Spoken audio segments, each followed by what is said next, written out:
Pentakosta ketiga adalah pencurahan Roh Kudus yang dahsyat di zaman now ini, melebihi yang terjadi di Azusa Street. Pentakosta ketiga akan mengakibatkan penuaian jiwa yang terbesar dan yang terakhir sebelum Tuhan Yesus datang kembali. Pentakosta ketiga akan membangkitkan generasi Yeremia, yaitu anak-anak muda yang dipenuhi Roh Kudus, cinta mati-matian kepada Tuhan Yesus, tidak kompromi terhadap dosa, dan akan bergerak untuk memenangkan jiwa. Pentakosta ketiga lahir di Indonesia dan bergerak ke bangsa-bangsa. Gerakan ini dari timur ke barat dan akan kembali ke Yerusalem. Pentakosta ketiga akan memberikan kuasa untuk menyelesaikan amanat agung dan setelah itu Tuhan Yesus datang kembali. Orang yang duduk dalam lindungan yang maha tinggi dan bermalam dalam naungan yang maha kuasa akan berkata kepada Tuhan, tempat perlindunganku dan kubu pertahananku, Allahku yang kupercayai. Sungguh, Dialah yang akan melepaskan engkau dari jerat penangkap burung, dari penyakit sampar yang busuk. Dengan kepaknya, Ia akan melindungi engkau. Di bawah sayapnya, engkau akan berlindung. Kesetiaannya ialah perisai dan pagar tembok. Engkau tak usah takut terhadap kedahsyatan malam, terhadap panah yang terbang di waktu siang, terhadap penyakit sampar yang berjalan di dalam gelap, terhadap penyakit menular yang mengamuk di waktu petang.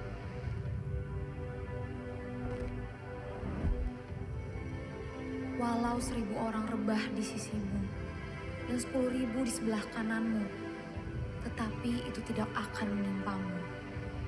Engkau hanya menontonnya dengan matamu sendiri dan melihat pembalasan terhadap orang-orang fasik.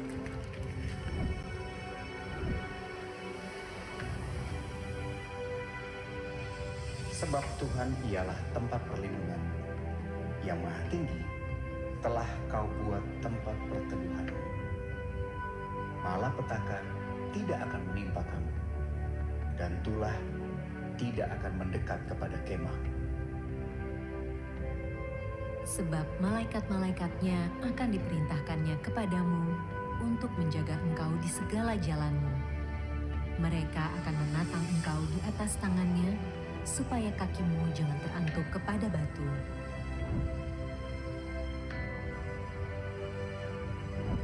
Singa dan ular tedung akan kau langkahi. Engkau akan menginjak anak singa dan ular naga. Sungguh, hatinya melekat kepadaku, maka aku akan meluputkannya. Aku akan membentenginya, sebab ia mengenal namaku. Bila ia berseru kepadaku, aku akan menjawab. Aku akan menyertai dia dalam kesesakan. Aku akan meluputkannya dan memuliakannya.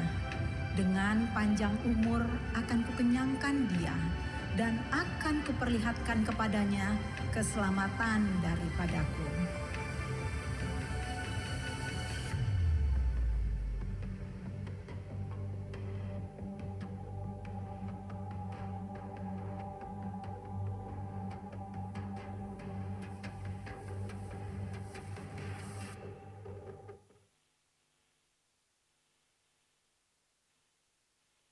Shalom saudara, Tuhan Yesus berfirman dalam Lukas 6 ayat 36, hendaklah kamu murah hati sama seperti Bapamu adalah murah hati.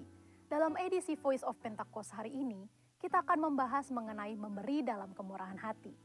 Tahukah saudara, memberi dalam kemurahan hati bukan hanya bersifat horizontal di antara sesama manusia, namun juga bersifat vertikal kita kepada Tuhan.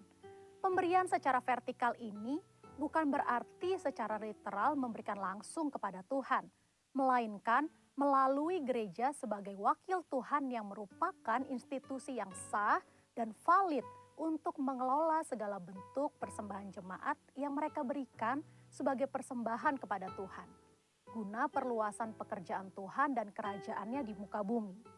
Dalam Malayaki 3 ayat 10, bangsa Israel diperintahkan untuk membawa persembahan ke dalam rumah perbendaharaan atau bait Allah. Dalam Markus 12 ayat 41 sampai 44, Tuhan Yesus memperhatikan orang-orang yang memberi di bait Allah. Pada masa gereja mula-mula di Kisah Rasul 4 ayat 32 sampai 37, jemaat membawa persembahan mereka ke hadapan rasul-rasul, dan pada prinsipnya Tuhan Yesus mengajarkan kita untuk memberi persembahan kita ke dalam rumah ibadah atau gereja. Dalam 2 Korintus 8 ayat 1 sampai 5, Rasul Paulus memuji jemaat Makedonia bahwa meskipun dalam berbagai penderitaan, sukacita mereka malah meluap. Meskipun mereka sangat miskin, namun mereka sangat kaya dalam kemurahan hati. Sehingga mereka dapat memberi bahkan melampaui kemampuannya. Pemberian yang melampaui logika dan melampaui hitung-hitungan ekonomi manusia hanya dapat dilakukan karena kemurahan hati.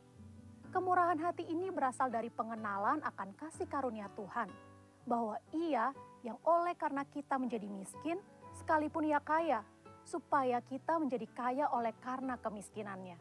Dan untuk membuat semua itu terrealisasi, Tuhan Yesus rela mati untuk kita karena Dia mengasihi kita. Alkitab berkata dalam Yohanes 15 ayat 13-14a, tidak ada kasih yang lebih besar daripada kasih seorang yang memberikan nyawanya untuk sahabat-sahabatnya. Kamu adalah sahabatku. Karena Tuhan Yesus lebih dahulu mengasihi kita dan kita mengasihi Dia, inilah yang mendorong kita untuk memberi dalam kemurahan hati. Bagi orang yang suka hitung-hitungan, akan sulit memahami konsep kemurahan hati. Hal ini dapat kita lihat dari apa yang disampaikan oleh Tuhan Yesus ketika pemilik kebun anggur membagikan upah yang sama, masing-masing 1 dinar kepada para pekerja yang bekerja di kebun anggurnya. Mulai dari yang masuk terakhir hingga masuk terdahulu. Mereka yang masuk bekerja terdahulu protes dan merasa diperlakukan tidak adil. Sekalipun pemilik kebun anggur sudah memberikan upah sesuai dengan kesepakatan. Mengapa mereka protes? Karena iri hati.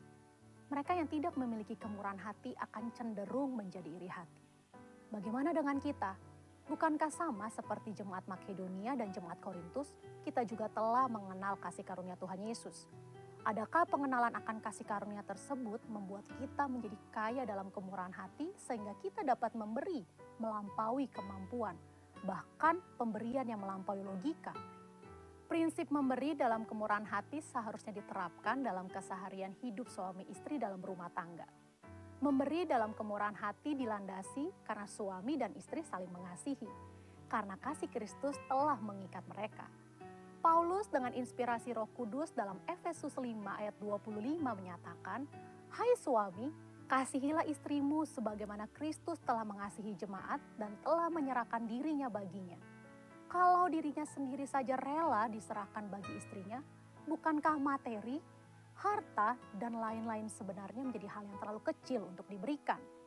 Selain itu, contoh praktek memberi dalam kemurahan hati sudah dipraktekkan di gereja kita GBI Jalan Gatot Subroto dalam memberikan persembahan sulung setiap tahun. Bukan dengan paksaan, tetapi menurut kerelaan hati dan kekayaan kemurahan hati dari jemaat. Persembahan sulung adalah berkat dari Tuhan, yaitu seluruh gaji dan penghasilan yang kita terima di bulan Januari dan kita persembahkan di bulan Februari. Tanpa kemurahan hati, tidak mungkin seseorang akan memberikan persembahan sulung kepada Tuhan. Sudah banyak kesaksian dari orang-orang yang memberikan persembahan sulung dari kemurahan hatinya, yang membuktikan pemeliharaan dan penyertaan Tuhan senantiasa ada. Bahkan mereka menerima berkat berkelimpahan. Kita percaya Tuhan memperhitungkan mereka yang taat melakukan firman-Nya.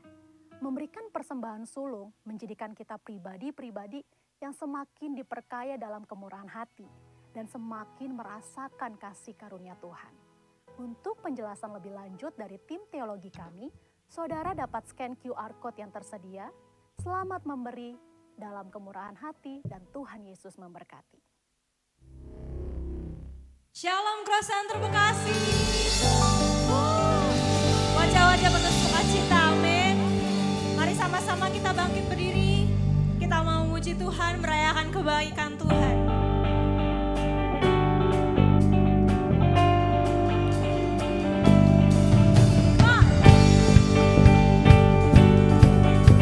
Mari sama-sama kita bisa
You are good.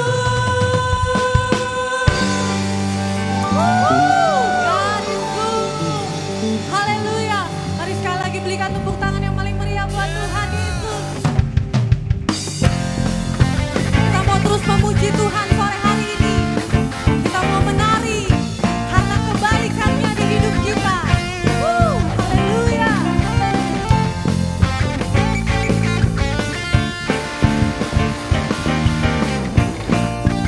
Mari sama-sama nyanyikan lagu ini. Kau Tuhan yang mulia, turun ke dunia, untuk tebus segala dosa. Kau beri keselamatan, beri kesempatan, kasih-Mu mengubahkan. Jika ku akui semua dosaku, maka Kau adalah setia dan adil. Kau kan mengampuni dan sucikan dari segala yang jahat. Are you ready, church? Come on! Tak mau ku hidup bagi dunia ini lagi. Tak ingin kompromi, tak ingin lakukan hal yang dapat lukakan hatimu.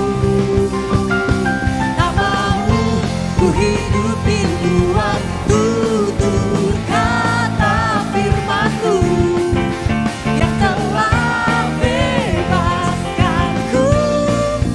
Yesus, kebenaran-Mu adalah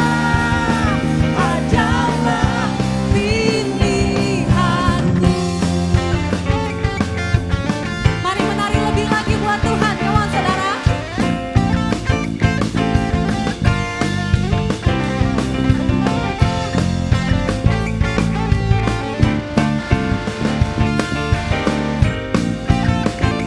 Mari sekali lagi katakan pujian ini. Kau Tuhan yang mulia, turun ke dunia, untuk tebus segala dosa. Kau beri kesempatan,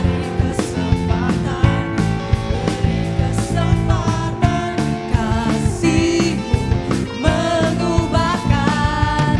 Jika ku akui semua dosaku, maka Kau adalah setia dan adil. Kau kan mengampuni dan sucikan dari segala yang jahat.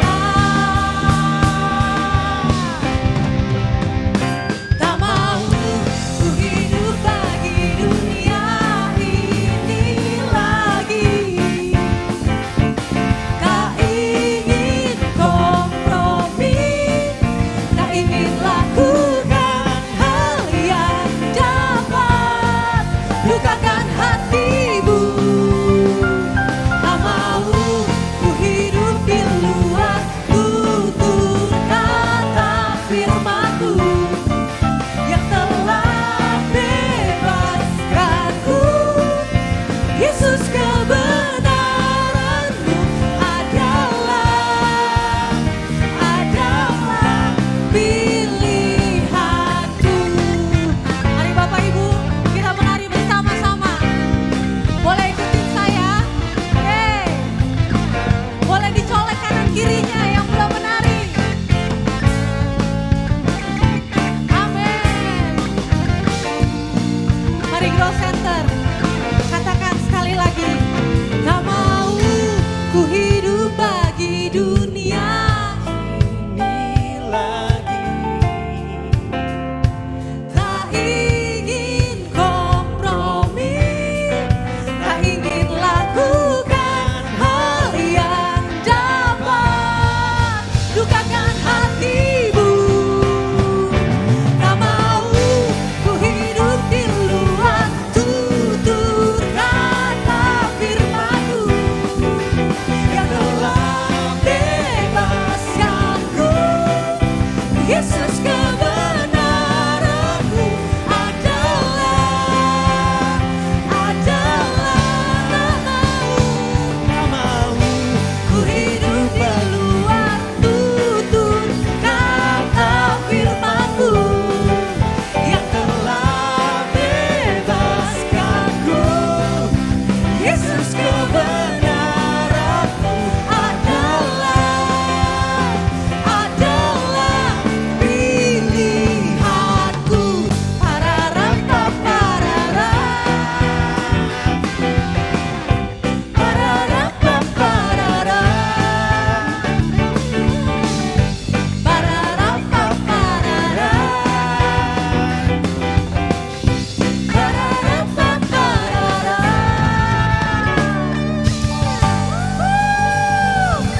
Kami bersyukur buat segala kebaikan-Mu Tuhan.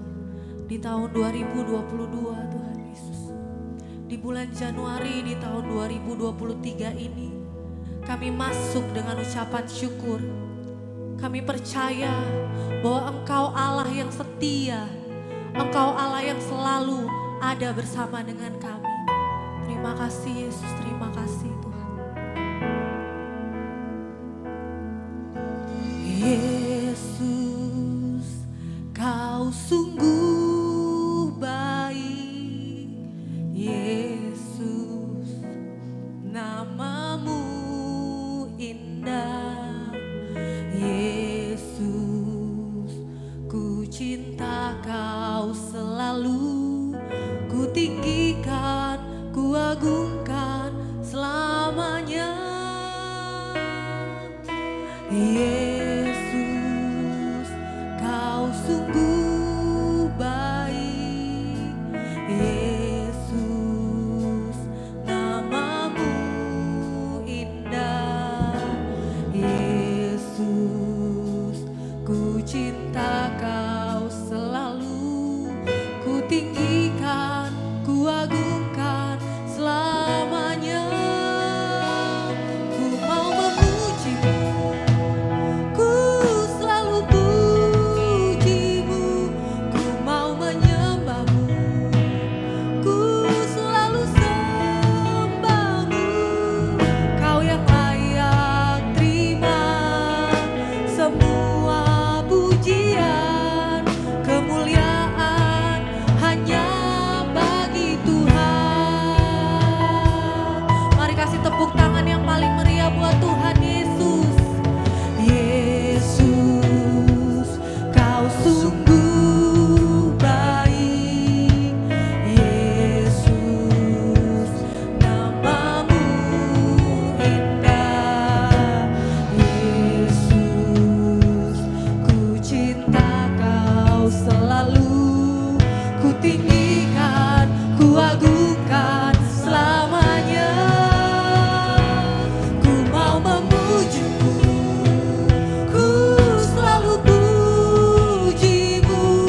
Ku mau menyembah-Mu, ku selalu sembah-Mu. Kau yang layak terima semua pujian, kemuliaan hanya bagi Tuhan. Ku mau memuji-Mu, ku selalu puji-Mu. Ku mau menyembah-Mu, ku selalu sembah-Mu. Kau yang layak terima semua pujian, kemuliaan hanya bagi Tuhan. Ku mau memuji-Mu, ku selalu puji-Mu. Ku mau menyembah-Mu, ku selalu sembah. Sebab hanya Engkau yang layak Tuhan. Terima segala pujian kami, kemuliaan hanya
Sebab Tuhan baik, semua perbuatannya baik, semua perbuatannya baik.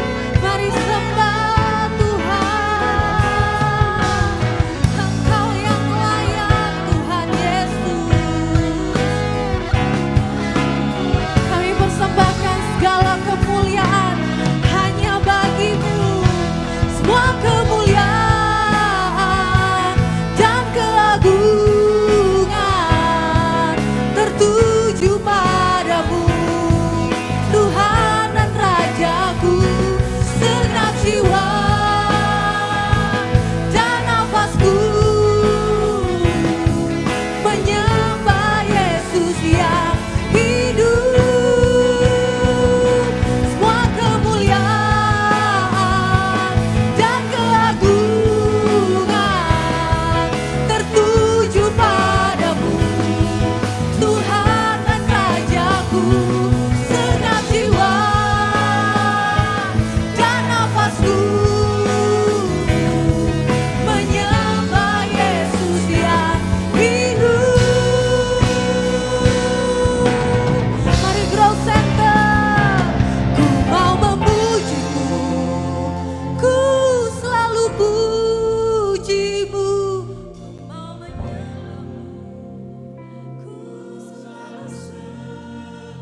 Sebab hanya Kau yang layak Tuhan. Ya, yes Lord. Sekali lagi katakan, ku mau memujimu, ku mau memujimu. Amin, amin. Ini nyanyian umat-Mu ya Tuhan. Kami mau terus memuji-Mu, apapun keadaan hidup kami. Pujian, kemuliaan hanya bagi Tuhan. Ku mau memuji-Mu, ku selalu puji-Mu. Ku mau menyembah-Mu, ku selalu sembah-Mu. Kau yang layak terima semua pujian, kemuliaan hanya. Mari sekali lagi katakan, ku mau memuji-Mu, ku selalu puji-Mu. Ku mau menyembah-Mu, ku selalu sembah-Mu. Kau yang layak terima semua pujian, kemuliaan hanya bagi Tuhan. Kau yang layak terima semua pujian, kemuliaan hanya bagi Tuhan. Kau yang layak Tuhan, semua pujian, kemuliaan hanya bagi Tuhan. Segala kemuliaan, hormat bagi Yesus Kristus Tuhan. Kami tahu tidak ada Allah lain selain Yesus Kristus Tuhan. Kami menyembah Allah yang hidup, Allah yang sanggup mengubahkan segalanya, Allah yang sanggup melembutkan setiap hati, Allah yang sanggup mengembalikan setiap fokus kami kembali sama Tuhan saja. Terima kasih Tuhan buat sore hari ini. Terima kasih buat penyertaan-Mu Tuhan. Kami percaya Engkau memberikan kami kesempatan masuk di 2023 untuk kembali kami semakin melihat akan setiap perkenanan Tuhan dan kasih dan kemurahan Tuhan dalam hidup kami. Kami mau berdoa bersatu hati untuk gembala kami, untuk Pastor Niko Tuhan, beserta dengan Ibu Hermin dan beserta para wakilnya. Kami tahu Tuhan mereka orang-orang pilihan-Mu. Berkati mereka lebih-lebih dan lebih lagi. Berikan mereka perkenanan hati-Mu. Berikan mereka lebih lagi Tuhan urapan daripada-Mu. Taruh visi misi yang baru atas mereka. Terima kasih Tuhan, terima kasih. Kami mau berdoa untuk lead pastor kami, untuk Grow Center Church Tuhan, untuk Pastor Andy, Pastor Lia dan juga seluruh keluarganya. Bawa mereka lebih lagi Tuhan, untuk mereka boleh lebih lagi mengerti akan isi hatinya Tuhan. Perkenanan-Mu, urapan-Mu lebih lagi atas hati dan hidup mereka. Kami berdoa untuk setiap tim pastoral yang ada, untuk Pastor Monty dan Pastor Esther, untuk Pastor dan Pastor Green, Pastor Billy dan Pastor Egista, Pastor Chandra dan Pastor Nova, bahkan Pastor Doni dan Pastor Sasha. Terima kasih untuk sore hari ini. Kalau Pastor Doni dan Pastor Sasha boleh hadir di tengah-tengah kami di Growth Center Bekasi Tuhan. Kami berdoa Tuhan, bersatu hati untuk Pastor Doni dan Pastor Sasha. Di dalam nama Yesus, ada perkenananmu, ada hatimu Tuhan. Setiap apapun yang mereka lakukan berhasil Tuhan. Engkau buat mereka lebih mengerti akan isi hatimu. Terus Tuhan, bawa mereka lebih dan lebih lagi Tuhan, mendekat. Bahkan mereka boleh mengerti akan isi hati Tuhan lebih tajam lagi. Pertajam hati mereka Tuhan. Berkati hidup mereka dan keluarga mereka. Terima kasih Tuhan, terima kasih. Kami berdoa untuk Growth Center Bekasi.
Haleluya.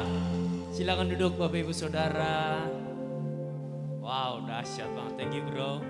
Ini udah turun. Shalom, selamat hari Minggu. Shalom. Shalom. Haleluya, senang sekali kita berjumpa kembali lagi di hari Minggu ini beribadah bersama-sama Growth Center Family di Bekasi ini. Sebelum saya menyampaikan pengumuman untuk sepekan, saya rindu sekali bersama juga Growth Center Family di Bekasi ini. Rindu menyambut jemaat Tuhan yang baru pertama kali ibadah di tempat ini. Kalau ada, izinkan kami untuk Bapak Ibu bisa melambaikan tangan dengan heboh. Jika ada yang baru pertama kali hadir di tempat ini. Ada? Halo, yang baru pertama kali. Wah, halo Bapak Ibu. Sister juga yang ada di depan, ada 3 orang. Halo, shalom semuanya, welcome home. Bapak Ibu dan juga sister yang ada di sini. Kalau bisa isi hello card-nya yang akan diberikan oleh Asher. Nanti dikembalikan, ditukar di GC Info di depan, ditukar dengan souvenir. Bapak Ibu, kita akan memberikan persembahan. Jadi amplopnya jatuh ya? Iya gak sih? Oke, Bapak Ibu, kita akan memberikan persembahan. Persembahan dapat diberikan secara tunai. Bapak Ibu tinggal masukkan ke amplop, lalu nanti amplopnya dimasukkan ke kotak ketika ibadah selesai. Lalu untuk Bapak Ibu yang tidak memberikan secara tunai bisa diberikan secara scan QR Code. QR Code telah tersedia di depan Bapak Ibu, ada juga di kantong persembahan atau ada di depan di layar. Bapak Ibu sudah siap semuanya, teman-teman sudah siap? Mari kita berdoa dulu untuk memberi. Angkat yang akan memberikan secara tunai, angkat amplopnya. Tuhan, kami bersyukur untuk setiap pemberian yang Kau berikan kepada kami. Ini saatnya kami akan memberi pemberian yang terbaik, pengorbanan yang terbaik untuk Engkau saja Tuhan Yesus. Tuhan berkati tangan-tangan yang akan memberi. Tuhan berkati tangan-tangan yang sudah siap memberi. Tuhan berkati berlimpah-limpah. Terima kasih Tuhan Yesus. Kami akan memberi dengan penuh sukacita dalam nama Tuhan Yesus. Haleluya. Amin. Oke, selamat memberi Bapak Ibu. Tuhan memberkati. Pengumuman yang pertama, Grow Woman. Hari Rabu tanggal 25 Januari melalui aplikasi Zoom jam 19.30 akan dilayani oleh Pastor Lia Cokro. Untuk informasi dan pendaftaran dapat menghubungi WA seperti yang tertera di layar. Lalu juga ada Level Up hari Selasa 24 Januari 2023 pukul 19.30 jam 7:30 malam bersama dengan Pastor Andy Cokro melalui aplikasi Zoom juga. Ini udah mulai rame nih aktivitas kita ya Bapak Ibu. Ayo ikut ya.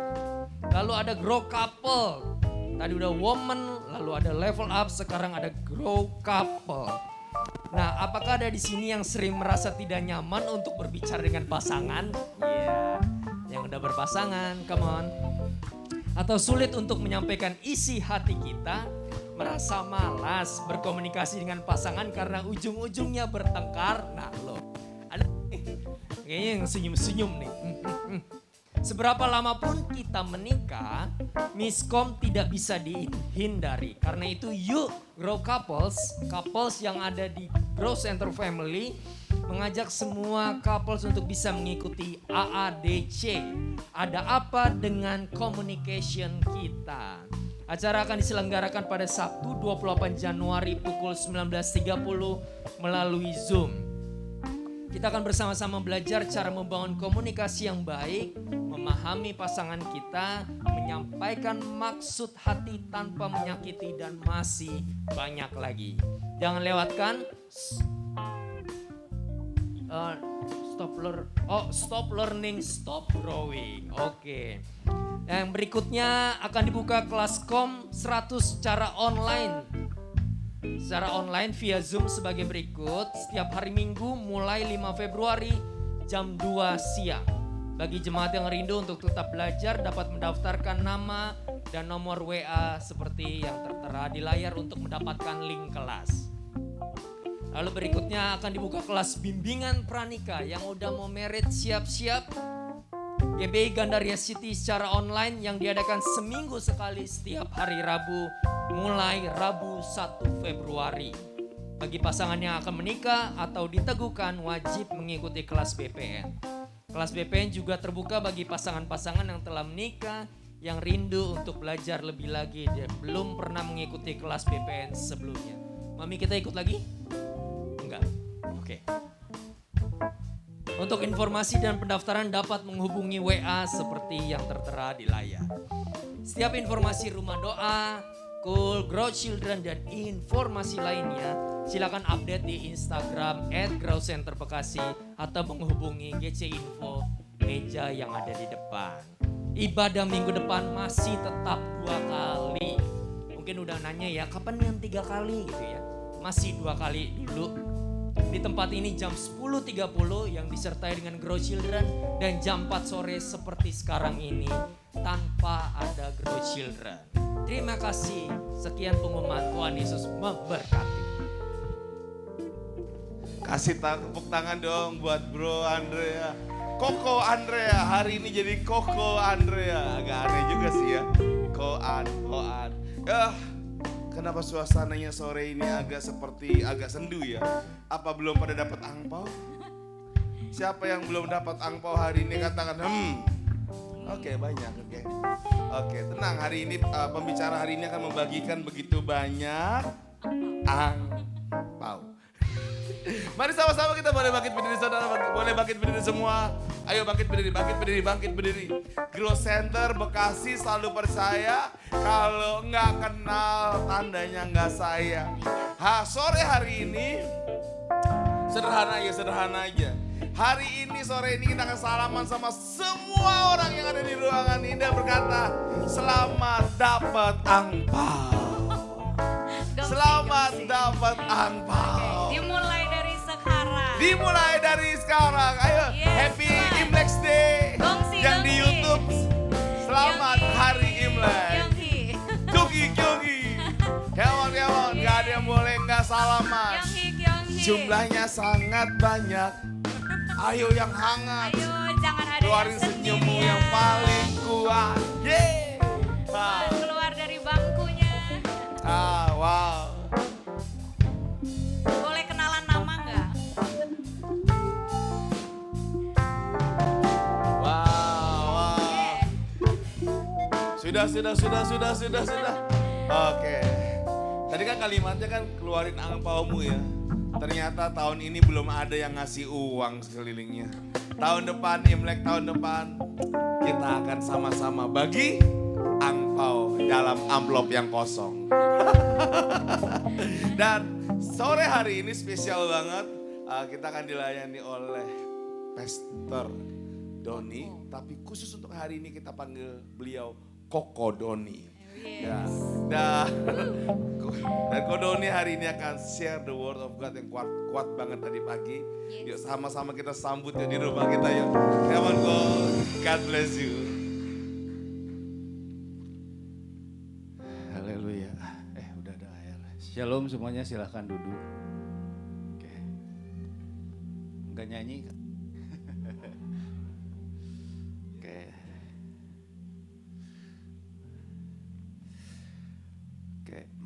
Kita doa sebentar ya. Tuhan, terima kasih untuk sore hari ini. Kami bersyukur. Berbicaralah dalam hidup kami Tuhan sore hari ini secara pribadi. Biar setiap kami sungguh-sungguh mengerti apa yang menjadi isi hati-Mu sepanjang tahun ini. Sehingga kami pulang dari tempat ini kami sungguh-sungguh tahu Tuhan bagaimana kami harus berjalan dan bergerak bersama-Mu sepanjang tahun 2023. Di dalam nama Yesus, haleluya. Amin. Oke. Shalom saudara. Berapa banyak saudara yang sore hari ini merayakan Imlek? Boleh angkat tangan? Oh, cuman 1, 2, 3. Yang lain enggak? Oke. Ya, bagi yang merayakan Imlek, saya katakan Gong Si Fa Choi. Ya. Lah, mau ngomong bahasa Mandarin, tapi semuanya nggak ngerti nanti. Ya sudah, nggak jadilah. Ada yang bisa terjemahkan? Ada yang ngerti bahasa Mandarin? OP. Oke, enggak deh, enggak usah lah, udah. Oke, teman-teman semua, saudara terkasih dalam Tuhan Yesus, sore hari ini saya ingin berbagi kepada saudara satu hal yang mungkin akan menolong saudara berjalan sepanjang tahun 2023. Nah, dalam ibadah sore ini ada yang berbeda yang Tuhan taruh di hati saya dari ibadah pertama. Ya. Dan kalau saudara punya catatan, saudara boleh catat apa yang Tuhan bicara dalam hidupmu. Dan biarlah firman Tuhan ini saudara akan mungkin menolong saudara nanti sepanjang tahun ini untuk terus bergerak bersama dengan Tuhan. Amin. Oleh karena itu siapkan hatimu. Saudara, saya percaya bahwa tahun 2023 itu adalah tahun yang penting. Amin.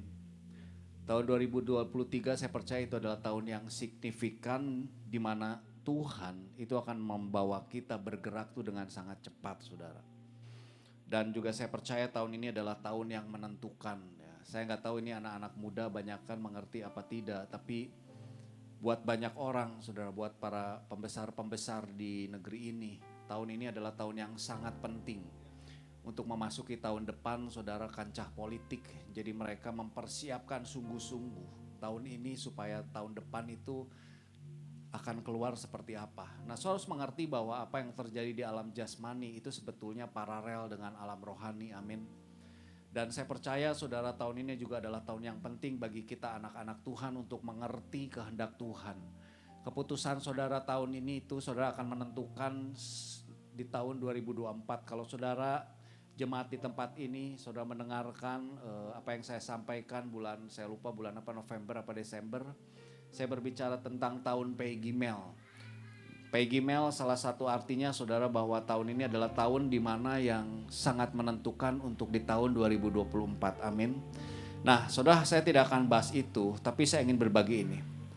Saudara, Paniko, gembala kita, gembala pembina kita mendapatkan bahwa tahun 2023 adalah tahun untuk kita bangkit dan jadi pemenang. Amin. Apapun yang saudara alami, saya percaya bahwa tahun ini kita harus bangkit dan jadi pemenang. Amin. Nah, dan saya akan membukakan kepada saudara, kalau saudara terus mengikuti gereja ini jemaat, kita tahu bahwa tahun ini kalender Ibrani itu memasuki tahun Pei Gimel. Nah, hari ini saya akan membukakan saudara apa korelasi hubungan antara Pei Gimel dengan bangkit dan jadi pemenang. Amin. Saudara, tahun Pei Gimel itu memiliki makna yang sudah saudara tahu tentunya adalah bahwa tahun ini adalah tahun menabur benih kembali. Amin. Saya pernah sampaikan bahwa saudara tahun ini saudara tabur. Tabur itu saudara menabur, memberi itu bukan hanya berbicara tentang uang. Tapi tahun ini tabur kembali saudara. Apa yang saudara punya mulai tabur. Tabur doamu. Kalau selama ini mungkin saudara rasanya udah capek berdoa, situasi belum berubah, saya katakan jangan berhenti berdoa. Tahun ini apa? Tabur doamu kembali. Tabur kasih. Kalau saudara disakiti, tabur pengampunan tahun ini saudara. Tabur, berikan apapun yang saudara miliki saudara. Karena tahun Gimel memiliki arti tahun menabur benih kembali. Kalau saudara yang belum mengerti, saudara cari di YouTube, saudara bahkan kalau nggak ada di YouTube di sini, saudara cari di Grow Center apa artinya itu. Tapi saya tidak akan ngulang, tapi saya akan lanjut. Saudara, kita buka Mazmur 126 ayat 5 sampai 6 dikatakan begini. Orang yang menabur dengan mencucurkan air mata akan menuai dengan sorak-sorai. Orang yang berjalan maju dengan menangis sambil menabur benih pasti pulang dengan sorak-sorai sambil membawa berkas-berkasnya. Firman Tuhan katakan begini, orang yang menabur dengan mencucurkan air mata akan menuai dengan sorak-sorai. Saya percaya saudara hanya orang yang menabur benih akan menuai, amin. Dikatakan orang yang berjalan maju dengan menangis sambil menabur benih pasti pulang dengan sorak-sorai sambil membawa berkas-berkasnya. Saya juga percaya saudara, bagaimana supaya kita bisa bangkit dan jadi pemenang bukan hanya sekedar diam saja. Tapi orang yang menabur akan bangkit dan jadi pemenang. Amin. Soalnya di khotbah saya sebelumnya saya katakan tahun ini tabur saudara. Tabur semua yang saudara punya. Tabur kasih, tabur firman, tabur doa, tabur apapun. Saudara, satu hari Tuhan ngajar saya ternyata begini. Menabur itu bicara dua hal. Bisa ditampilkan. Menabur yang pertama itu berbicara tentang give, memberi. Ya. Kita tahu ya kalau menabur itu kan memberi. Memberi apa yang kita punya tadi saya katakan. Saudara mungkin hari ini diberkati uang, Tuhan taruh tabur saudara. Saudara diberkati kasih Tuhan, saudara dipulihkan, saudara punya doa, tabur, memberi, give. Tapi saudara hari ini saya ingin berbicara yang kedua, yaitu tentang sacrifice. Satu hari Tuhan tuh ngajarin saya, Don, memberi itu, menabur itu ada dua. Yang pertama itu give, memberi. Tapi yang kedua itu sacrifice, yaitu mempersembahkan korban. Apa bedanya sih saudara? Bedanya begini saudara. Give itu memberi apa yang kita punya. Saudara nggak bisa memberi yang saudara nggak punya, betul nggak? Saudara tidak bisa memberi kasih kalau dalam hidupmu nggak punya kasih. Saudara nggak bisa memberi pengampunan kepada orang yang menyakitimu kalau di dalam hidupmu belum ada pengampunan. Bahkan saudara tidak bisa menabur uang. Saudara, kalau saudara tidak punya uang. Karena menabur itu berbicara saudara memberi dari apa yang kita punya. Saudara jangan pernah menabur dari apa yang saudara tidak punya. Amin. Wah itu orang kasihan, saya ambil uang orang lain, saya nilep duit orang untuk ngebantu. Itu bukan nabur saudara. Karena menabur itu berbicara benih yang kita punya, kita lepaskan, berikan untuk orang lain. Tapi saudara tahu apa bedanya sacrifice? Sacrifice saudara itu berkorban, itu artinya gini, mempersembahkan apa yang kita cintai. Nah, hari ini saya ingin baca di sini. Nah, saudara, hari ini mentok di sini khotbahnya. Hari ini saya akan bicara tentang Kejadian 22. Beda dengan ibadah yang pertama. Kita buka yuk saudara, saya nggak bikin PPT-nya, tapi kalau sudah punya handphone, saudara boleh buka Kejadian 22 karena saya akan khotbah di sini saudara. Oke. Kita lihat saudara ya. Tuhan ngajarin saya tentang sacrifice itu dari Abraham. Kejadian 22 ayat yang pertama dikatakan begini. Saudara tahu ini cerita tentang bagaimana Abraham diuji. Abraham itu saudara punya anak namanya Ishak. Janji Tuhan saudara selama 25 tahun Abraham tunggu. Dan Ishak akhirnya lahir dan jadi besar.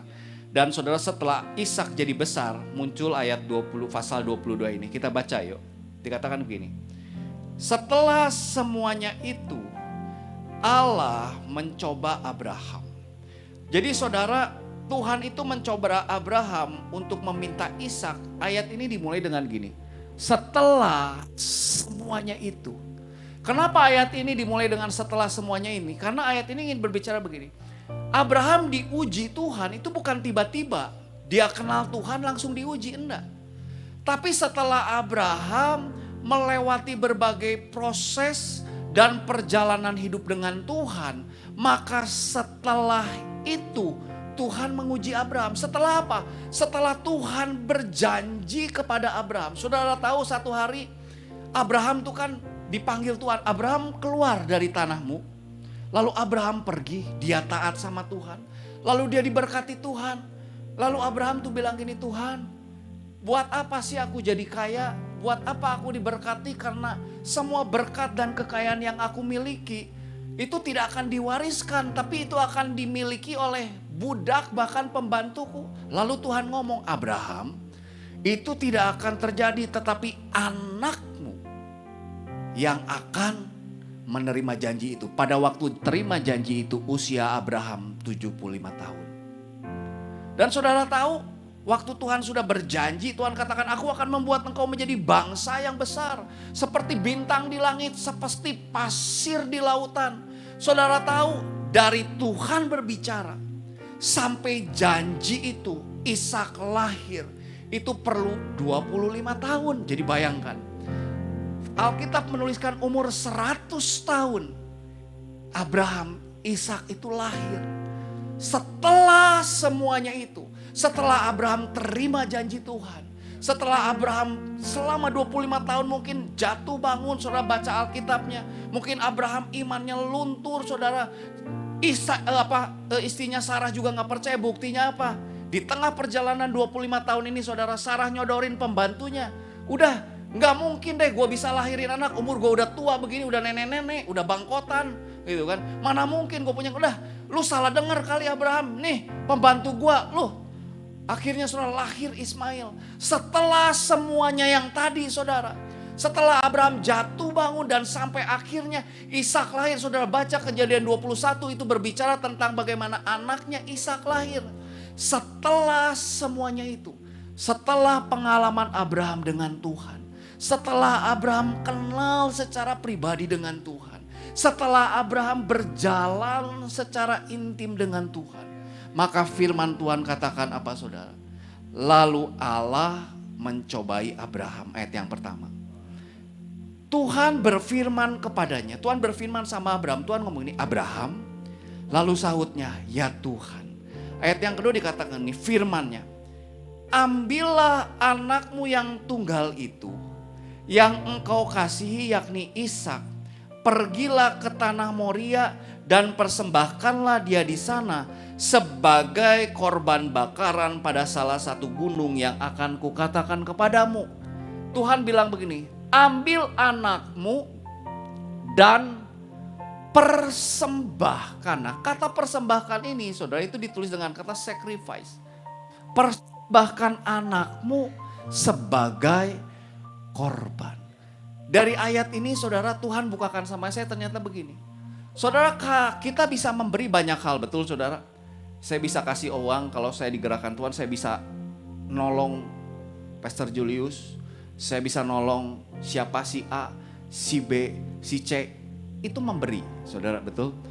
Kita bisa memberi, saudara, berkali-kali. Tapi saudara perhatikan nih. Berkorban atau memberikan korban dikatakan nih. Ambillah anakmu yang tunggal. Anak yang satu-satunya. Ambil. Katakan, bukan cuma itu saudara. Anakmu yang tunggal yang engkau kasihi yakni Ishak. Pergilah ke tanah Moria dan persembahkanlah dia di sana sebagai korban bakaran pada satu gunung yang akan kukatakan kepadamu. Saudara, kalau baca ini kelihatannya gampang ya. Tapi tahukah saudara bahwa Ishak itu bukan sekedar anak buat Abraham. Ishak itu saudara, itu sebetulnya janji Tuhan buat Abraham. Tuhan tuh kan berjanji, aku akan memberikan kamu anak. Dan setelah janji itu digenapi, Tuhan ngomong gini, ambil anakmu persembahkan. Saudara tahu itu seperti bicara apa? Tuhan tuh seperti ngomong begini, persembahkan janji yang kuberikan kepadamu untuk aku. Saudara, Tuhan pernah janji kepada saudara, kalau Tuhan janji begini, aku akan menjadikan engkau bangsa yang besar, kamu akan punya toko yang banyak. Wah saudara, seberapa yang banyak saudara semangat kalau Tuhan berjanji dalam hidupmu. Aku memberikan masa depan kamu yang cerah, kamu akan jadi dokter yang hebat. Tiba-tiba saudara betul, janji Tuhan digenapi setelah 25 tahun saudara. Saudara jadi ahli apa? Wah tadi siapa namanya tuh? Chelsea ya? Chelsea tiba-tiba punya toko kecantikan misalnya, bukan Chelsea, siapa tadi? Oh BK ya misalnya. Tuhan berjanji kamu akan menjadi apa, konglomerat. Tiba-tiba setelah 25 tahun kerja sudah berjalan, wah tiba-tiba Tuhan berkati saudara. Satu hari janji itu Tuhan bilang, lepaskan, berikan tokomu. Saudara harus mengerti, Abraham itu bukan hanya sekedar mempersembahkan anak, tapi saudara tahu dia persembahkan masa depannya. Dia persembahkan hidupnya. Bahkan dia berikan janji itu kepada si pemberi janji itu sendiri. Sacrifice itu saudara selalu ada memberikan yang kita kasihi dan kita cintai. Amin. Tapi kita lanjut saudara. Lalu ayat yang ketiga dikatakan nih. Keesokan harinya pagi-pagi bangunlah Abraham. Ia memasang pelana keledainya dan memanggil 2 orang bujangnya beserta Ishak anaknya. Ia membelah juga kayu untuk korban bakaran itu, lalu berangkatlah ia dan pergi ke tempat yang dikatakan Allah kepadanya. Saudara, yang luar biasa adalah ketika Tuhan berfirman, saudara. Saya nggak habis pikir bagaimana Abraham itu. Dia tuh saudara, firman Tuhan katakan begini. Keesokan harinya, dia nggak nunda loh. Besok pagi dia langsung lakukan saudara. Kita nih saudara kalau dengar suara Tuhan, apalagi yang gak enak kayak begini ya.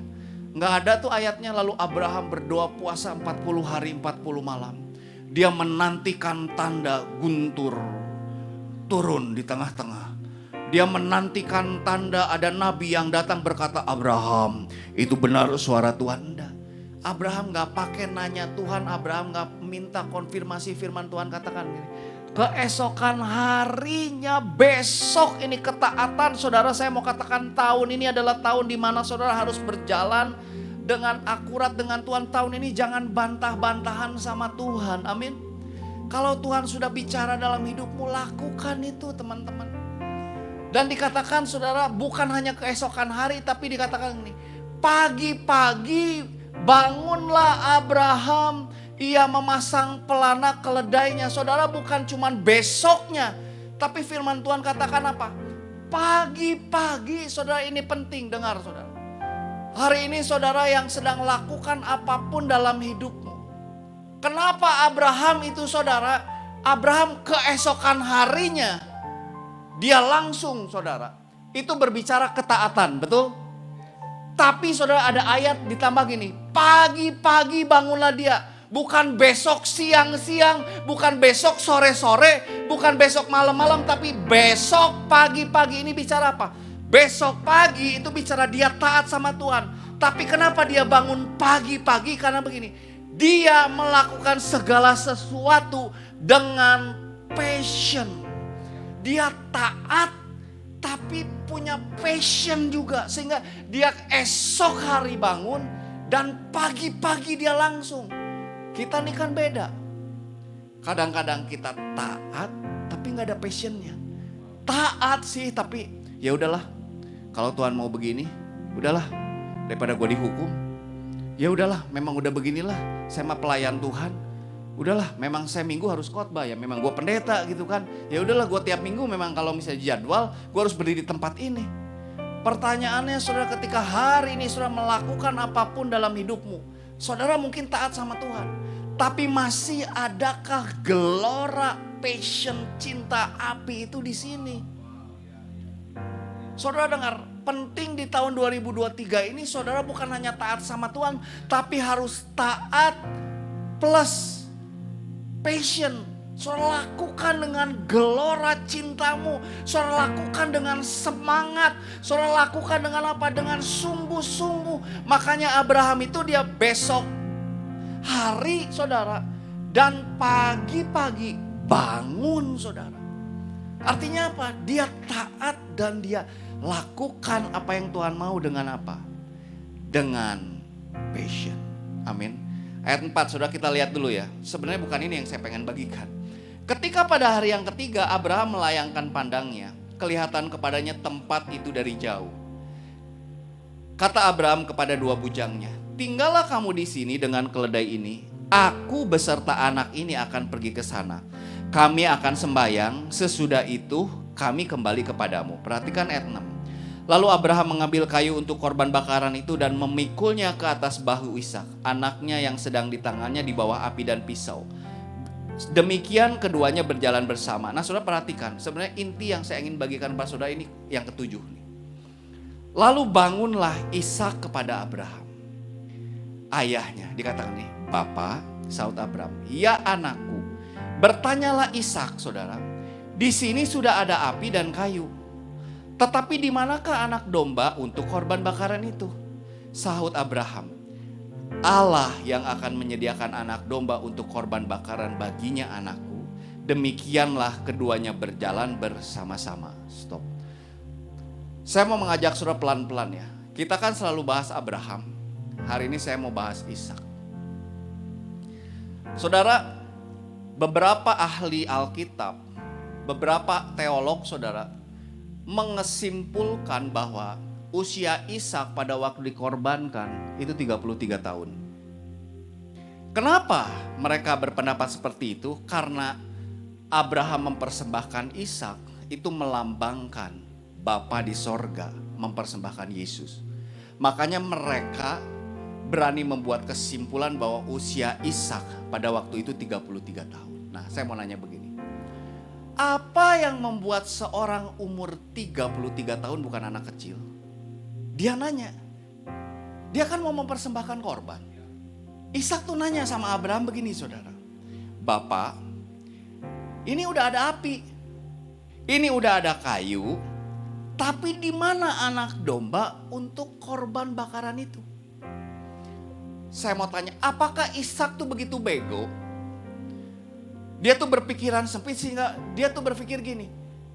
Bukan gua yang dikorbanin, saya tanya. Ishak tahu nggak dia yang dikorbankan? Saya yakin tahu. Pasti Ishak sudah sering melihat Abraham mempersembahkan korban.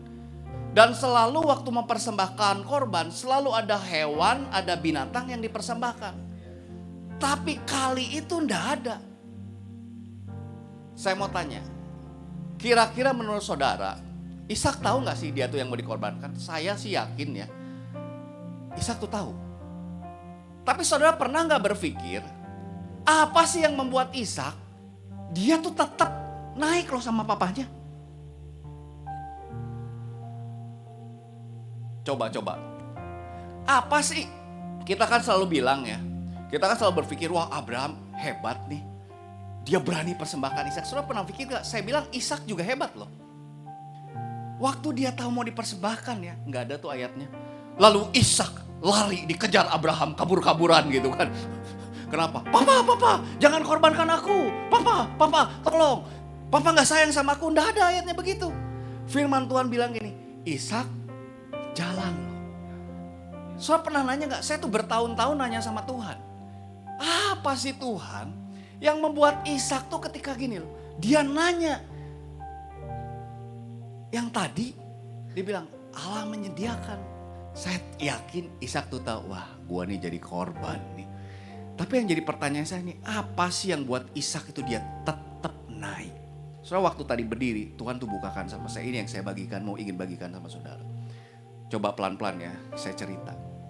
Saudara kenapa Ishak itu dia itu taat sama Tuhan, dia tuh naik. Karena saya percaya begini, tiba-tiba tadi Tuhan bukakan. Saudara bayangkan begini. Ishak itu lahir pada waktu umur Abraham tuh 100 tahun. Betul saudara? Artinya apa? Ishak itu anak mujizat. Gak mungkin saudara, anak seorang suami umur 100 tahun, terus mamahnya yang sudah mati haid, gak mungkin bisa melahirkan, tiba-tiba bisa melahirkan. Ishak tuh anak perjanjian, betul? Saya mau ngajak saudara bayangkan. Bayangkan saudara waktu Ishak tuh lahir, dari dia kecil, wah waktu dia lahir saya percaya saudara semua keluarga bersorak-sorai. Seluruh orang yang ikut Abraham mungkin, wah gila. Ini janji Tuhan. Sarah yang sudah nenek-nenek, udah nggak mungkin melahirkan, udah nggak haid lagi.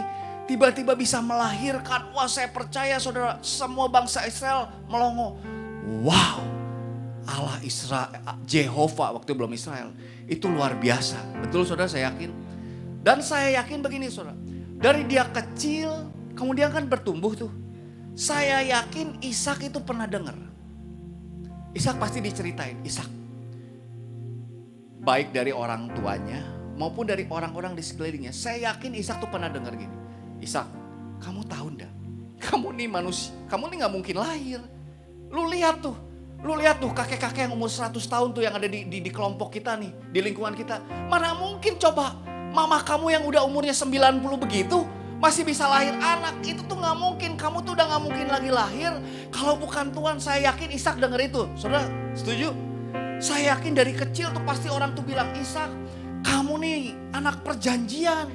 Ishak kamu tahu gak, kamu nih anak mujizat. Mungkin saudara, lalu Ishak tuh penasaran, sudah mulai gede saudara. Dia tuh tanya sama papanya, papi.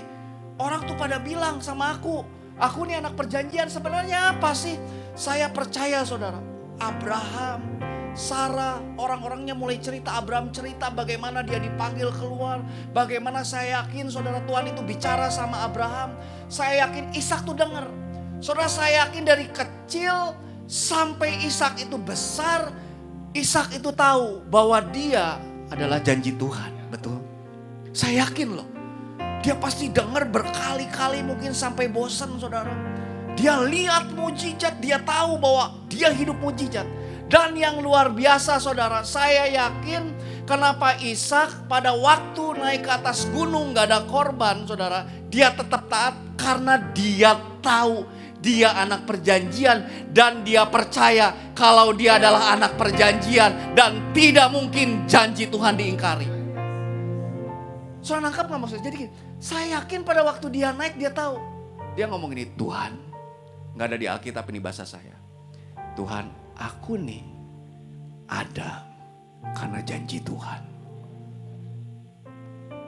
Kalau hari ini aku harus naik ke atas gunung jadi korban. Aku percaya bahwa Tuhan akan menjadikan engkau berjanji sama papaku. Aku akan menjadikan engkau bangsa yang besar. Bahkan aku tahu, aku pernah dengar ceritanya pada waktu aku punya kakak Ismail. Waktu itu Abraham sayang, papaku sayang. Tuhan ngomong sama papaku, usir karena bukan dari dia janjiku digenapi. Tuhan, aku tahu, aku ini adalah perjanjianmu dengan papaku. Dan aku tahu kalau hari ini aku harus naik ke atas gunung dan jadi korban. Aku tahu Tuhan punya rencana buat hidupku. So bisa nangkep gak sih? Ishak itu begitu yakin dan percaya sama Tuhan. Sehingga apa? Dia ngerti kalau dia harus dikorbankan. Itu pasti Tuhan punya rencana dan janjinya tidak mungkin tidak digenapi. Makanya saudara saya yakin ini, Ishak naik ke atas, dia tahu siapa Tuhannya. Makanya saudara luar biasa, ayat 9 dikatakan begini.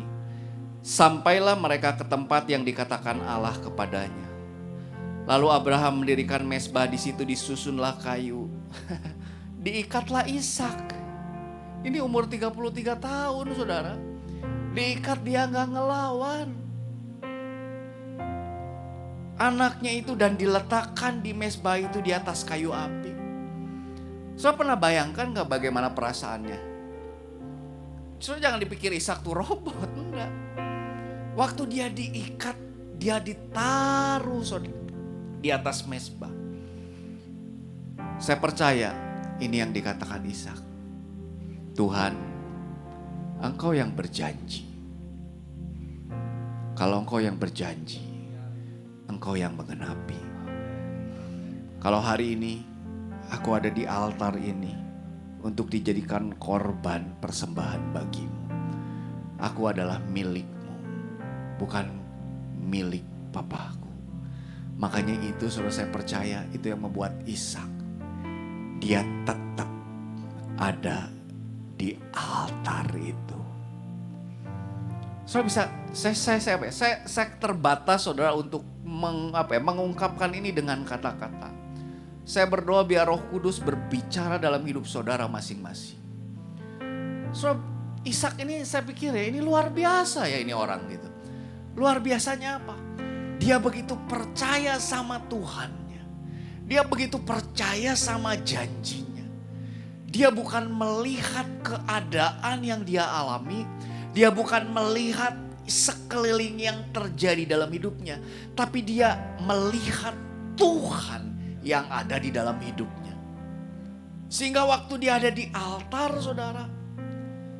Ishak tetap diam. Ayat 10 dikatakan sesudah itu Abraham mengulurkan tangannya, lalu mengambil pisau untuk menyembelih anaknya. Ini bapak sama anak saya bilang sama-sama gendeng, saudara. Gendengnya apa? Sama-sama gila. Anaknya gendeng, saudara. Diam aja, bapaknya juga gendeng. Dia gak bercanda, dia ambil pisau, saudara. Wow. Bapak dan anak. Ini bisa terjadi kenapa? Karena ayat yang pertama, setelah semuanya itu. Setelah Abraham berjalan dengan Tuhan. Setelah Abraham kenal Tuhan. Setelah janji Tuhan digenapi, maka Abraham dia angkat mengambil pisau untuk menyembelih anaknya. Ayat 11, saudara, saya suka ayat ini.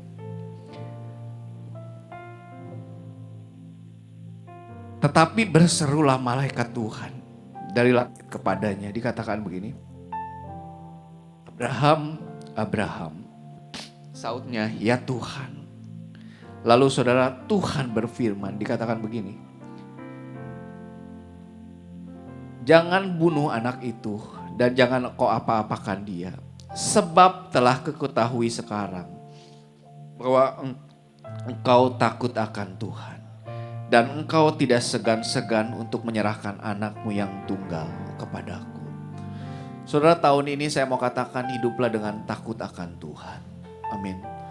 Saudara, ciri orang yang takut akan Tuhan itu apa? Betul, orang yang takut akan Tuhan itu akan melakukan firman Tuhan.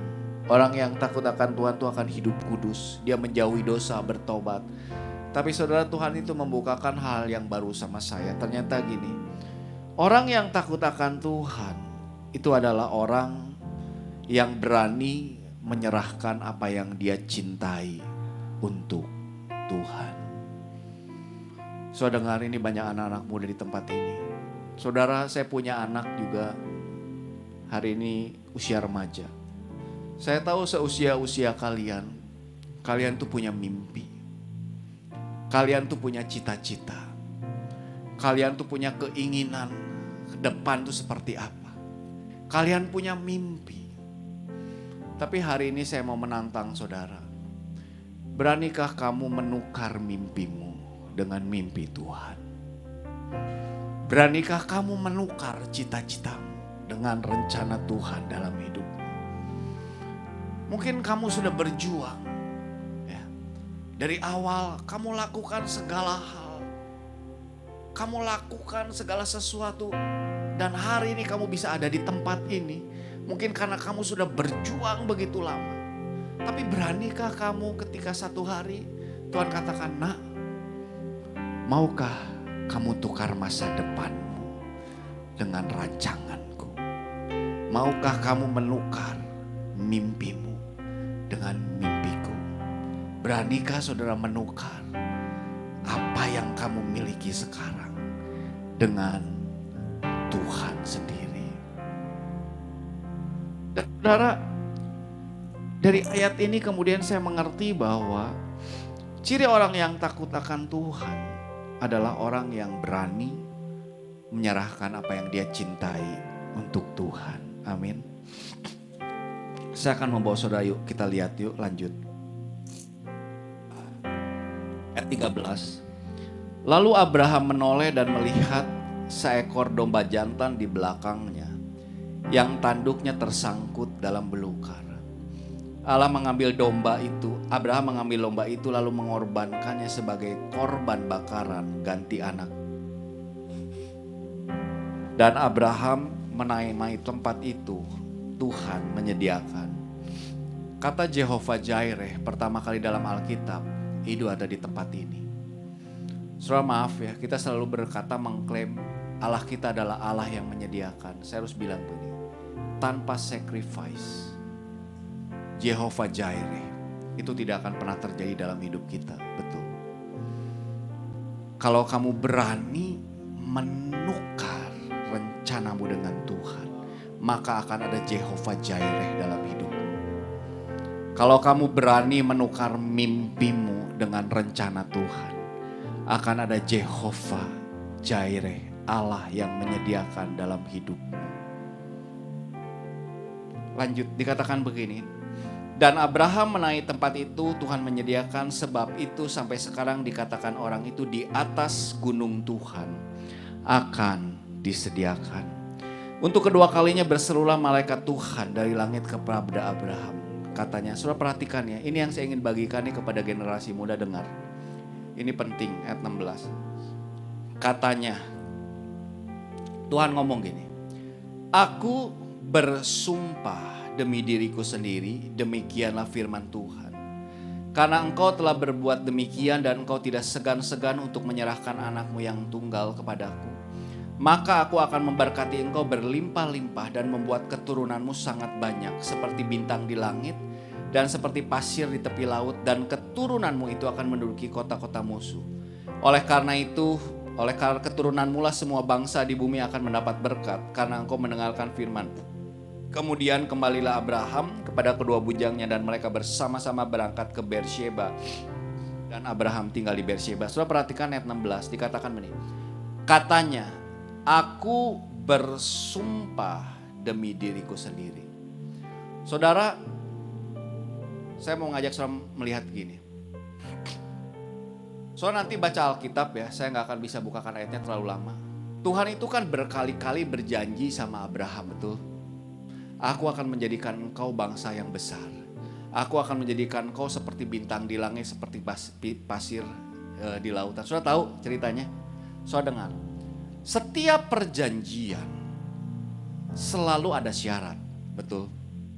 Artinya gini, Tuhan akan melakukan bagian Tuhan kalau Abraham melakukan bagiannya. Itu janji.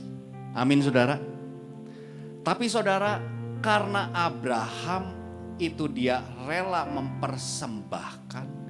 Ayat 16, Tuhan itu bukan lagi berjanji. Tapi dikatakan ini, aku bersumpah demi diriku sendiri. Saudara baca Alkitab, saudara hanya menemukan sedikit Tuhan itu berkata, aku bersumpah demi diriku. Janji Tuhan di Alkitab itu banyak. Tapi dengan Abraham, karena Abraham itu berani mempersembahkan, maka Tuhan bukan hanya sekedar berjanji. Dia bersumpah. Saudara ngerti gak bedanya? Bersumpah itu begini. Kalau Tuhan bersumpah aku memberkati, artinya gini. Lu mau hidup benar mau enggak, kasarnya saudara ya. Tetap aku memberkati engkau. Saudara mau lakukan bagianmu apa enggak, Tuhan katakan aku akan memberkati engkau. Amin saudara. Saudara, gara-gara itu, gara-gara Abraham mempersembahkan Ishak, maka saudara dengar ini yang saya ingin bagikan kepada saudara. Perjanjian, janji Tuhan dirubah menjadi ini yang namanya covenant atau perjanjian dengan Tuhan. Soal bedanya janji Tuhan dengan covenant apa?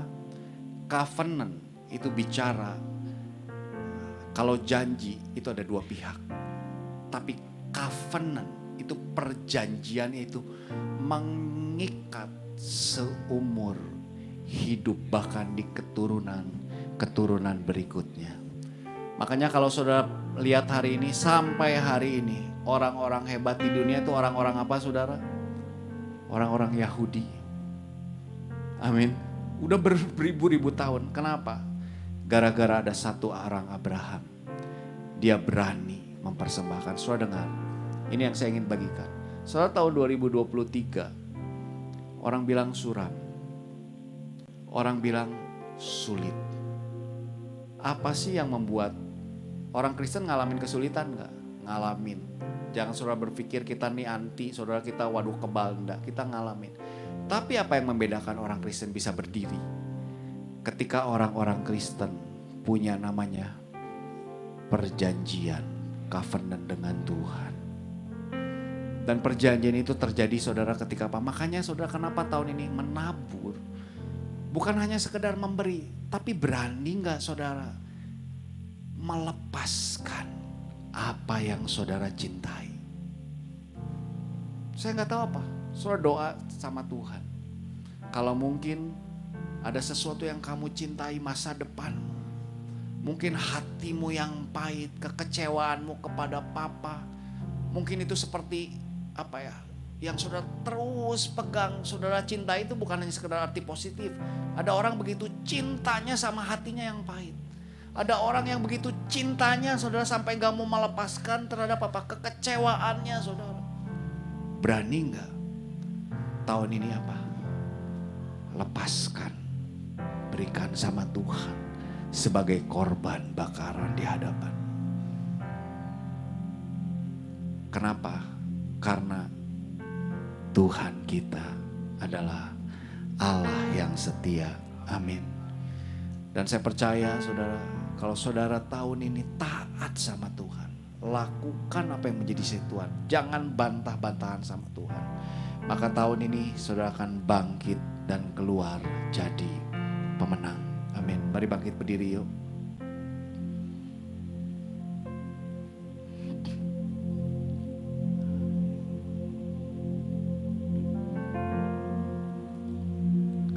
Terima kasih Tuhan. Kami bersyukur untuk firman-Mu pada sore malam hari ini. Hamba-Mu terbatas oleh waktu untuk berbicara. Hamba-Mu juga terbatas dengan kata-kata untuk menerangkan. Tapi biarlah Roh Kudus Engkau yang terus mengajar kami, memateraikan setiap firman Tuhan itu dalam hidup kami.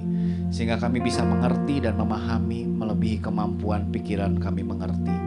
Terima kasih Tuhan untuk malam hari ini. Di dalam nama Tuhan Yesus. Amin. Aku punya Tuhan yang besar, yang tak berjanji dan sanggup menggenapi.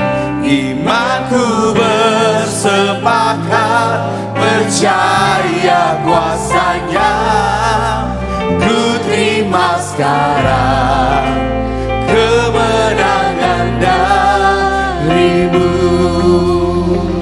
Aku punya Tuhan yang besar, yang tak berjanji dan sanggup menggenapi. Imanku bersepakat percaya kuasanya. Ku terima sekarang kemenangan. Mari jemaat Tuhan saja, mari tempat Tuhan saja katakan, aku punya. Amin. Yang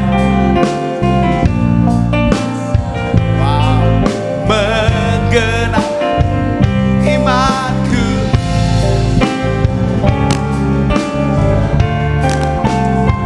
Amin. Ku terima sekarang kemenangan. Yuk sama-sama yuk. Aku punya Tuhan yang besar, yang tak berjanji dan sanggup menggenapi. Imanku bersepakat percaya kuasanya. Ku terima sekarang kemenangan darimu.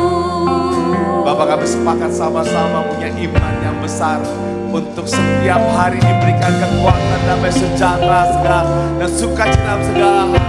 Berat badan turun dengan berat ideal, istri sehat selalu dan ukuran bayi dalam kandungan normal. Diberikan hikmat untuk bisa mengambil keputusan yang terbaik, bertemu pasangan hidup yang dari Tuhan di tahun ini. Mencapai promosi jabatan anak pada bulan Februari. Mama sembuh dan tidak sakit lagi. Usaha tante tidak menurun, adik ipar disembuhkan dari sakit diabetes. Dapat mengatur keuangan dengan baik. Anak-anak cepat diangkat menjadi karyawan tetap. Keluarga dipulihkan, ada damai sejahtera. Dilancarkan setiap usaha yang ada. Kesehatan mental membaik. Damai sejahtera di tempat kerja. Kakak mendapat pekerjaan baru.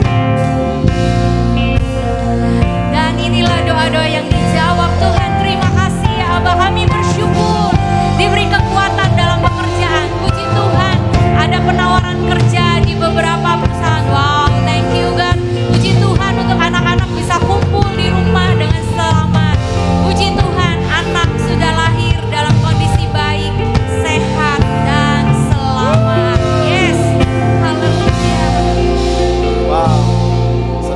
tahu hari ini sore ini beda banget. Dan banyak dari setiap kali saya di gereja, saya melihat begitu banyak orang-orang yang dipakai Tuhan. Kemarin minggu lalu ada pengurapan. Dan saya percaya jiwa kita kadang-kadang pengen masuk gereja dengan ketenangan. Tapi Senin sampai Jumat kita ngalamin yang kadang-kadang jiwa yang struggle banget. Pastor capek rasanya, pastor letih rasanya, pastor ini jalanku bener atau enggak. Dan hari ini good banget. Kenapa? Karena ketika engkau sacrifice sesuatu, mungkin kau berkata, ini jalan aku bener atau enggak ya, jalan aku bener atau enggak ya. Tapi hari ini saudara, saya percaya ini jadi bekal. Apa yang Pastor Doni sampaikan jadi bekal buat saudara untuk bisa melangkah sama Tuhan. Setuju saudara? Capek saudara jadi orang yang kalah. Capek jadi orang yang anxiety. Capek saudara. Apalagi beberapa orang yang di YouTube yang berkata, capek Pastor, capek. Daripada capek, kenapa gak melangkah? Stuck bukan pilihan saudara, mundur apalagi. Ketika kau melangkah maju, aku percaya.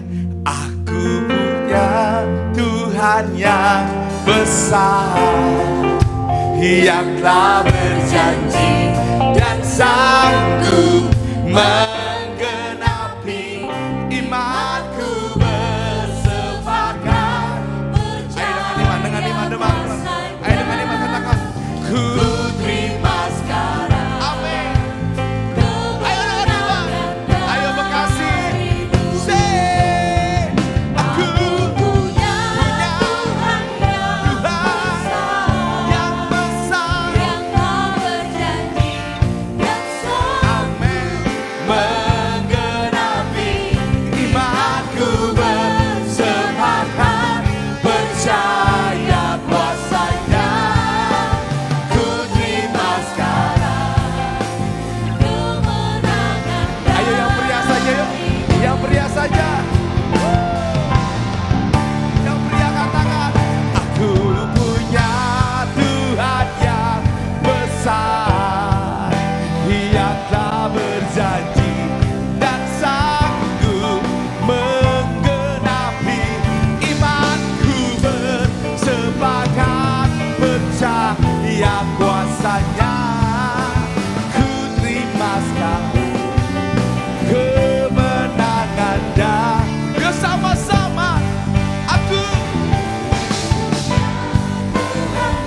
yang besar, yang telah berjanji, amin, amin, menggenapi imanku bersepakat, percaya kuasanya. Ayo tutup mata yuk, tutup mata yuk, tutup mata yuk, tutup mata, tutup mata, tutup matamu yuk. Ayo doa, doa, doa imanmu apa di awal tahun ini. Aku punya Tuhan yang, ayo doa, doa, tutup matamu. Dia yang berjanji, amin, amin, menggenapi imanku bersepakat, percaya kuasanya. Ku terima sekali lagi dengan iman, dengan iman. Yuk, dengan iman, dengan iman katakan, aku punya yang berkatakan, yang telah berjanji dan sanggup menggenapi imanku bersepakat, percaya kuasanya. Amin. Ku terima sekarang kemenangan darimu. Aku punya Tuhan yang besar, yang telah berjanji dan sanggup menggenapi imanku bersepakat, percaya kuasanya. Ku terima sekarang kemenangan darimu. Terima kasih Tuhan untuk ibadah kami sore hari ini. Kami percaya Tuhan, malam hari ini kami mengalami Engkau dalam hidup kami. Dan sebentar Tuhan kami akan berpisah, kami angkat kedua tangan kami di hadapan-Mu. Dan saat ini Tuhan, biar kiranya berkat yang berlimpah-limpah dari Allah Bapa di dalam anaknya yang tunggal Tuhan Yesus Kristus, beserta dengan persekutuan Roh Kudus akan menyertai kita mulai hari ini sampai Maranatha, bahkan sampai selama-lamanya. Yang diberkati Tuhan sama-sama katakan amin. Happy Sunday. See you next week. God bless you.